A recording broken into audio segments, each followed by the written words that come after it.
এখন আমরা কথা বলবো CLO 3Dর ব্যাকবোন হিসেবে পরিচিত 2D প্যাটার্নের সবচেয়ে গুরুত্বপূর্ণ টুল শেপ টুল। আমি এটাকে শেপ টুল বলছি কারণ অনেকগুলো সাব টুলসের সমন্বয়ে এই টুলসটি গঠিত। এখানে 4 ধরনের টুলস রয়েছে। আমরা যদি এটাকে একটু জুম করি দেখতে পাচ্ছেন এখানে 4টি টুল সাব টুল রয়েছে। একটি হচ্ছে পলিগন, যার শর্টকাট এইচ। শর্টকাটগুলো এখানে খুবই গুরুত্বপূর্ণ, এগুলো মনে রাখবেন কারণ আমরা যখন প্যাটার্ন তৈরি করব তখন শর্টকাটগুলো যাতে আমরা ইজিলি ইউজ করতে পারি। তারপর রেক্ট্যাঙ্গেল টুল এস, ইলিপস টুল ই এবং স্পাইরাল টুলের কোনো শর্টকাট নেই। আমরা চাইলে শর্টকাট সেট করে নিতে পারবো নিজেদের ইচ্ছা মতো। সেটা করার জন্য আমরা অন্য একটি ভিডিও তৈরি করব। আমরা ফার্স্ট অফ অল দেখব পলিগন টুল। আমরা যদি এখানে একটি ফ্রি শেপ ক্রিয়েট করতে চাই, যে আমার মন মতো একটা শেপ তৈরি করব, সেক্ষেত্রে আমরা পলিগন টুল নিতে পারি। পলিগন টুল নিয়ে এভাবে আমরা শেপ তৈরি করে ফেলতে পারবো খুব ইজিলি।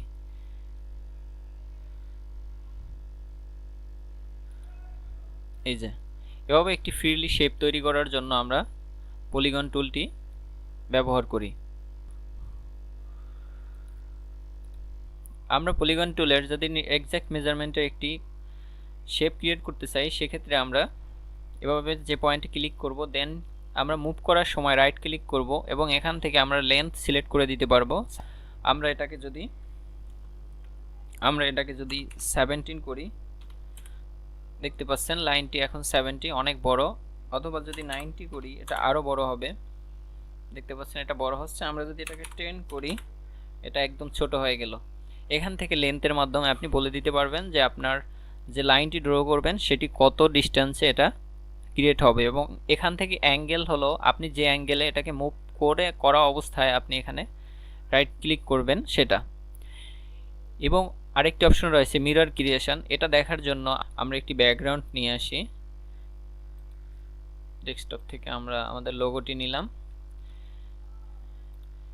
এখন সাপোজ আমরা এই লোগোটিকে ট্রেস করব। এটা ট্রেস করার জন্য আমরা যারা ফটোশপ ইলাস্ট্রেটর সম্পর্কে জানি, সবাই জানি যে একটি পেন টুল রয়েছে। সেই পেন টুলের কাজ আর আমাদের এই পলিগন টুলের কাজ সেম। তো আমরা পলিগন নেওয়ার জন্য এইচ প্রেস করব কিবোর্ড থেকে। এইচ প্রেস করার পরে আমরা যখন এটা আমাদের মধ্যমা, এখান থেকে আমরা শুরু করব। শুরু করা অবস্থায় আমরা যদি রাইট প্রেস করি, দেখতে পাচ্ছেন আমাদের সেম পপআপটি চলে আসলো। এবার যদি আমরা এখান থেকে আমাদের লেন্স যেটা আছে সেটা থাকুক, আমরা যদি এখান থেকে মিরর অপশনটা অফ অবস্থায় থাকে ডিফল্টভাবে, আমরা এটাকে অন করে দেই। অন করে দেওয়ার পরে দেখতে পাচ্ছেন এটা কিন্তু উপরের দিকে আরও একটি লাইন ড্র করলো অটোমেটিক্যালি। এখন আমার তো এটা ট্রেস করতে হবে। আমি যেহেতু মিরর করতে চাচ্ছি, মিরর মানে আমরা যদি এক সাইড করে ফেলি অন্য সাইড অটোমেটিক্যালি ট্রেস হয়ে যাবে। সেটা করার জন্য আমরা এটা কিন্তু এক্স্যাক্টলি হচ্ছে না, কারণ এটা উপরের দিকে উঠে যাচ্ছে। আমরা যদি এখান থেকে অ্যাক্সিস থেকে, এটা লোকাল সিলেক্ট আছে, আমরা এটা থেকে যদি আমরা ওয়াই অ্যাক্সিস করি তাহলে আমরা নির্দিষ্ট ডিস্টেনশন পাবো। এবং এক্স অ্যাক্সিস যদি করি, দেখতে পাচ্ছেন এটা আমরা যেদিকে মুভ করব ওই দিকেই সেটা সেম ডিরেকশনে যাবে। আমরা এটাকে ওয়াই অ্যাক্সিস রাখছি কারণ আমরা এই লোগোটাকে ট্রেস করব। রাখা অবস্থায় এখন যদি আমরা ওকে করি, ওকে করে এখন আমরা এখানে যদি ড্র করি এভাবে, দেখতে পাচ্ছেন এটা খুব সুন্দর করে ড্র হয়ে যাচ্ছে। এবং আমরা যখন ড্র করব, আমরা কোনো একটি যদি কার্ভ শেপ নিতে চাই, সাপোজ এখানে আমাদের একটি কার্ভ রয়েছে। কার্ভটি নেওয়ার জন্য আমরা যখন ক্লিক করব, ক্লিক করে আমরা ছেড়ে দিব না, লেফট প্রেস করে রেখে এভাবে যদি ড্র্যাগ করি, দেখতে পাচ্ছেন খুব সুন্দরভাবে দুটি হ্যান্ডেলার ক্রিয়েট হলো এবং সুন্দর করে আমাদের শেপটি ক্রিয়েট হলো। এবং আমরা এখানে নিয়ে শেষ করব। হয়ে গেল আমাদের শেপ ট্রেস। এই হলো আমাদের মিররের কাজ। এখন আমরা দেখব সেকেন্ড সাবটুলস রেক্টেঙ্গেল, যার শর্টকাট এস। আমরা এখান থেকে রেক্টেঙ্গেল সিলেক্ট করে দিতে পারি অথবা অন্য কোনো টুলে থাকা অবস্থায় আমরা সবসময় শর্টকাট এস করার ট্রাই করব। রেক্টেঙ্গেল টুলের শর্টকাট হলো এস। আমরা এস প্রেস করলে দেখতে পাচ্ছেন আমাদের রেক্টেঙ্গেল টুলটি সিলেক্ট হয়ে গেল। এখন যদি আমরা এভাবে ড্র্যাগ করে ছেড়ে দেই, শেপ ক্রিয়েট হবে। আমাদের যত বড় প্রয়োজন তত বড় শেপ নিতে পারবো। অথবা আমরা যদি নির্দিষ্ট রেশিও মেনটেন করে শেপ নিতে চাই, সেক্ষেত্রে আমরা লেফট প্রেস করব, দেখতে পাচ্ছেন আমাদের কিন্তু পপ আপ বক্স চলে আসছে। এখন আমরা এখান থেকে ফিক্সড করে দিতে পারবো আমরা কত লেন্থের শেপ নিতে চাই। আমরা এখান থেকে সাপোজ 70 করে দেই এবং এখানে 50 রয়েছে, 50কে আমরা 20 করি।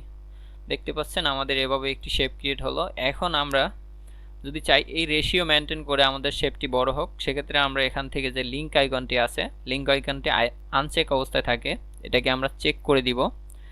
এখন যদি আমরা এটাকে কমাই, 17 আছে, আমরা এটাকে 50 করি, দেখতে পাচ্ছেন শেপটি ছোট হচ্ছে। এবং এটাকে যদি আনলিঙ্ক করি, পুনরায় আমরা একটা একটা বড় ছোট করতে পারবো। এখন আমরা এটাকে 50কে আমরা 20 করি এবং নিচের হাইটকে আমরা 50 করি। দেখতে পাচ্ছেন আমাদের শেপটি আমাদের এই রেশিও মেনটেন করে ক্রিয়েট হচ্ছে।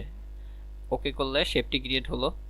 একইভাবে আমরা সেকেন্ড যে অপশনটি রয়েছে, রিপ্লিকেট বলতে আমরা যে শেপটি ক্রিয়েট করব, সেই শেপটি অনেকগুলো শেপ যদি ক্রিয়েট করতে চাই সেম মেজারমেন্টের, সেক্ষেত্রে আমরা এই অপশনটি ইউজ করব। এখন এখান থেকে সবচেয়ে নিচে যে অপশনটি রয়েছে নাম্বার অফ শেপ, এখান থেকে আপনি সিলেক্ট করতে পারবেন কতগুলো শেপ ক্রিয়েট করতে চাচ্ছেন। এখানে অন সিলেক্ট আছে, আমরা যদি 2 করি, দেখতে পাচ্ছেন 2 হলো, দেখতে পাচ্ছি না কারণ এইদিকে চলে গেছে শেপগুলো। এখন যদি আমরা এখান থেকে অ্যাঙ্গেল চেঞ্জ করি, এখানে 90 আছে, 90 থেকে আমি যদি এটাকে কমাই, দেখতে পাচ্ছেন এটা কিন্তু উপরের দিকে চলে যাচ্ছে। এভাবে আমরা যে দিকে মনে চাই ওদিকে আমরা অ্যাঙ্গেলের মাধ্যমে সেট করে দিতে পারবো কোন অ্যাঙ্গেলে আমরা শেপগুলো ক্রিয়েট করতে চাচ্ছি। এবং ইন্টারভেল বলতে আপনার দূরত্ব, কত সিএম দূরত্ব পর পরে এই শেপগুলো ক্রিয়েট হবে। আমরা যদি এটাকে 10 করে দেই, দেখতে পাচ্ছেন একদম কাছাকাছি চলে আসছে, ইভেন একটার উপরে একটা চলে আসছে। আমরা যদি এটাকে 30 করি, এটা আরেকটু দূরে গেল। আমরা এটাকে যদি 50 করি, এটা এখনো সাইডে রয়েছে, আমরা এটাকে 60 করি। 60 করলে দেখেন এখানে একটু ডিস্টেন্স রয়েছে, শেপগুলো ক্রিয়েট হবে এভাবে। আমরা এটাকে কতগুলো শেপ নিচ্ছি সেটা বোঝার জন্য আমরা এটাকে 20 cm করলাম। দেখতে পাচ্ছেন এখানে 3টি শেপ শো করছে। আমরা যদি এটাকে বাড়াই, আরও বাড়বে, যত ইচ্ছা তত আমরা শেপ নিতে পারবো এভাবে। আমরা যদি ওকে করি, দেখতে পাচ্ছেন একই সাথে কতগুলো শেপ ক্রিয়েট হলো। এখন প্রত্যেকটা শেপ কিন্তু আলাদা, এভাবে আমি চাইলে এগুলোকে যে কোনো জায়গায় মুভ করতে পারবো। এই হলো আমাদের শেপ টুলের বেসিক কাজ। তারপরের যে সাব টুলটি আছে সেটা হলো তৃতীয় ইলিপস টুল, যার শর্টকাট ই। আমরা সাপোজ কার্ভ পয়েন্ট টুলে আসি। এখন যদি আমরা ই প্রেস করি কিবোর্ড থেকে, দেখতে পাচ্ছেন আমাদের যে কার্সর আইকনটি চেঞ্জ হয়ে গেল, ইলিপসে পরিণত হলো। এখন যদি আমরা এভাবে ড্র করি, এটা কিন্তু ইলিপস ক্রিয়েট হচ্ছে এবং ছেড়ে দিলে ইলিপসটি ক্রিয়েট হবে, কিন্তু এটা অ্যাকুরেট ইলিপস না। আমরা যদি চাই যে একটি এক্সাক্ট ইলিপস তৈরি করব, সেক্ষেত্রে এভাবে ড্র্যাগ করা অবস্থায় যদি আমরা শিফট প্রেস করে রাখি, এটা নির্দিষ্ট রেশিও মেনটেন করে ক্রিয়েট হবে একদম। আমরা যে শেপ মানে অ্যাকুরেট শেপ, এখানের চারদিকে সমান হারে এটি ক্রিয়েট হবে। একইভাবে আমরা ফ্রিলি করতে চাইলে এভাবে যেভাবে মনে চায় সেভাবে শেপ ক্রিয়েট করতে পারি। আরও অ্যাকুরেটলি করার জন্য আমরা যদি লেফট প্রেস করি, দেখতে পাচ্ছেন একটি পপ আপ উইন্ডো ক্রিয়েট হলো। এখানে আমরা বলে দিতে পারবো যে আমাদের মেজারমেন্টটা কি হবে। সাপোজ এখানে আপনি দেখতে পাচ্ছেন উইথ, আপনি যে শেপটি ক্রিয়েট করতে চাচ্ছেন সেটার উইথ আপনি বলে দিতে পারবেন। আমি সাপোজ 5 বললাম সিএম, এবং হাইটও 5 সিএম। এখানে অটো সিলেক্ট হলো কারণ এখানে এটা লিঙ্ক অবস্থায় আছে। আবার যদি আমরা এটাকে আনলিঙ্ক করি, আনলিঙ্ক করে এখন যদি কোনো একটি অংশ আমরা 7 করে দেই, দেখতে পাচ্ছেন এটা লম্বাটে হয়ে গেল। এইখানে কাজ করার জন্য আমাদের রেডিয়াস সিলেক্ট করতে হবে। রেডিয়াস যদি সিলেক্ট করি, আমরা রেডিয়াস সিলেক্ট করে আমরা রেডিয়াস নির্ধারণ করে দিতে পারবো। আমরা এখানে সাপোজ 5 রেডিয়াসের একটি সার্কেল তৈরি করতে চাচ্ছি। দেখতে পাচ্ছেন এটা কিন্তু চারদিকে 5 রেডিয়াস করে ইনক্রিজ হচ্ছে। এখন যদি চান যে না, এটা রেডিয়াসটাকে আপনি আনলিঙ্ক অবস্থায় এটাকে 8 করবেন, দেখেন এটা কিন্তু একদিকে রেডিয়াস বাড়ছে, যেদিকে আমরা বড় করছি অন্য দিকটি ফিক্স থাকছে। এবং তৃতীয় যে অপশনটি রয়েছে সারকামফারেন্স বলতে টোটাল আয়তনটা বোঝাচ্ছে, আমাদের যে সার্কেলটা নিচ্ছি তার আয়তন। এখান থেকে আপনি এটাকে 70 যদি করেন, দেখতে পাচ্ছেন এটা বড় হচ্ছে, এটাকে যদি 10 করেন তাহলে ছোট হচ্ছে। এখান থেকে আপনি প্রথমে যে মেজারমেন্টটা সেট করবেন সেই মেজারমেন্টের উপর ভিত্তি করে আপনি এখান থেকে যত বড় মনে চায় তত বড়, অথবা যত ছোট মনে চায় তত ছোট করতে পারবেন নির্দিষ্ট ভ্যালু অ্যাডের মাধ্যমে। এবং সর্বশেষ রিপ্লিকেট, এখানেও সেম, আপনি ইন্টারভেল কত দূরত্ব পর আপনি এটাকে বসাতে চাচ্ছেন, এবং অ্যাঙ্গেল আপনি কোন অ্যাঙ্গেলে এটাকে বসাতে চাচ্ছেন, এবং সর্বশেষে রয়েছে নাম্বার অফ শেপস, কতগুলো শেপ নিতে চান। আমি সাপোজ 2, 3, 4, 5 অনেকগুলো নিলাম। আমরা যদি এটাকে এদিকে সরিয়ে আনি, দেখতে পাচ্ছেন আমি এখানে 8 সিলেক্ট করলাম, এখানে 8টি সার্কেল ক্রিয়েট হলো। এবং এখান থেকে আমি হচ্ছে আমার অ্যাঙ্গেলটি নির্ধারণ করতে পারবো। এভাবে আমি আমার অ্যাঙ্গেল সিলেক্ট করে দিতে পারবো। এবং ইন্টারভেল, আপনার ইন্টারভেলটা আছে 7.50, আমরা এটাকে 2 করে দেই, দেখতে পাচ্ছেন একদম কাছাকাছি চলে আসলো। আমরা যদি 20 করি এটা দূরে চলে গেল। এ হলো আমাদের ইলিপস টুলের কাজ। এবং সর্বশেষ আমরা দেখব স্পাইরাল টুল। আপনি যখনই স্পাইরাল টুলে ক্লিক করবেন, ক্লিক করার পরে একটি ডায়লগ বক্স চলে আসবে। দেখতে পাচ্ছেন এখানে অনেকগুলো অপশন রয়েছে। সর্বপ্রথম রয়েছে রেডিয়াস, ইনার। আমরা যদি রেডিয়াসটি কমাই, দেখতে পাচ্ছেন এটি ছোট হচ্ছে এবং ভিতরের দিকে চলে যাচ্ছে। আমরা যদি রেডিয়াসটা বাড়াই, এটা কিন্তু বড় হচ্ছে, ভিতরের অংশটা বড় হবে, ইনসাইড যে রেডিয়াসটা আছে সেটা। এবং এখানে আছে লেন্থ, ইনার লেন্থ এবং আউটার লেন্থ। ইনার লেন্থ আপনি দেখতে পাচ্ছেন আমরা যখন এই লেন্থটার উপর ক্লিক করলাম, ভিতরের যে লাইনটি রয়েছে সেই লাইনটি কিন্তু মার্ক হলো। এখন আমরা এটাকে এভাবে বড় ছোট আমরা এটাকে লেন্থ বাড়াতে অথবা কমাতে পারবো। সাপোজ আমি এটাকে চাচ্ছি আমার এই লাইনটি রয়েছে এই লাইনটির বরাবর নিয়ে আসতে, সেজন্য আমি এভাবে কমাই। আমরা এটাকে দিয়ে একটি সার্কেল আকারে সার্কেলের মতো তৈরি করতে চাচ্ছি। এবং আউটার বলতে দেখতে পাচ্ছেন বাহিরের অংশটাকে বোঝাচ্ছে।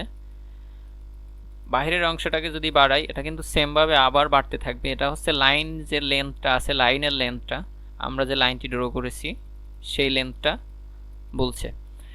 একইভাবে আমরা সাইড, এখান থেকে আমরা যদি এই সাইড বাড়াতে থাকি, দেখতে পাচ্ছেন আমাদের যে উইথটা কিন্তু এটা বাড়ছে। একইভাবে আউটার যে সাইডটা আছে এটাকেও আমরা বাড়াতে পারবো। আমরা দুইটাকেই 30 করে দেই। 30 করার পরে এবং সর্বশেষ দেখতে পাচ্ছেন অফসেটের মাধ্যমে আপনি নির্ধারণ করতে পারবেন আপনি কত দূরে এটাকে ফিক্সড করতে চাচ্ছেন। এখন আমরা চাচ্ছি এটাকে সার্কেল তৈরি করতে, আমরা অফসেটটা কমিয়ে দিব এভাবে, যাতে দুইটা মিলে একটি সার্কেলের ক্রিয়া তৈরি হয়। দেখতে পাচ্ছেন এখন এটা একটি সম্পূর্ণ সার্কেল। আমি যদি জুম করে দেখাই, দেখতে পাচ্ছেন এটা কিন্তু এখন সম্পূর্ণরূপে একটি সার্কেলের মতো তৈরি হলো। আমরা যদি ওকে করি, এটা নিবে না, কারণ আমাদের সার্কেলের যে দুইটি পয়েন্ট দুটি কিন্তু একটির উপরে আরেকটি চলে এসেছিল।